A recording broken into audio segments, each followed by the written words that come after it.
lelaki ni dulu sebelum kahwin, dia tak dengkur. Dia tak pernah dengar pun dia berdengkur. Semenjak kahwin, dia boleh dengar dia berdengkur sendiri. Dia terperanjat. Dia terperanjat sendiri. Nasib baik tak ada orang dengar dia. Dia sendiri dengar. Tak, orang lelaki ni dia kalau berdengkur macam tu. Kadang ada yang berdengkur dia bunyi mengunyah.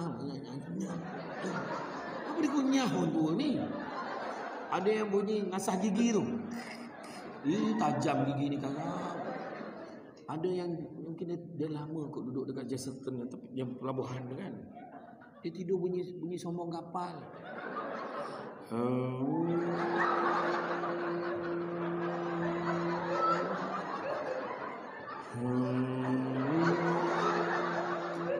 Sampai pagi. So pagi bini tanya, "Bang, malam tadi berapa banyak pelabuhan singgah?" Bunyi yang paling popular bunyi apa tu? Bunyi vibrate handphone.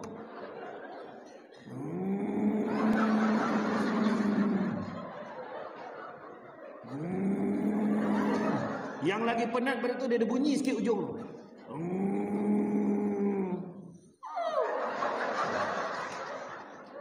Yang lagi penat hujung tu ada bahasa Rusia. Tak apa dia cakap pun tak tahu. Orang perempuan saya tanya, pernah tak orang perempuan dia tak boleh tidur sebab suami berdengkur, dia sampai duduk tengok suami? Pernah tak?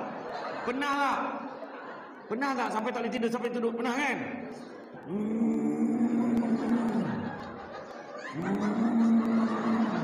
Apalah yang kau tanggung ni, Pak?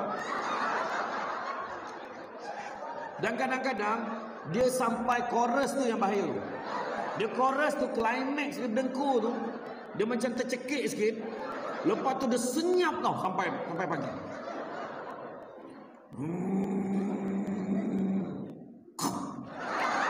Letak kat hidup lagi tak? Hidup lagi.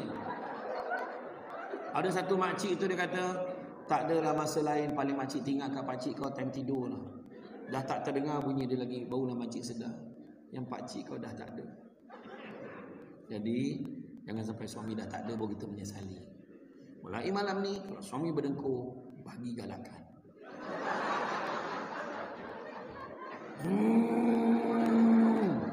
Teruskan bang. Okay.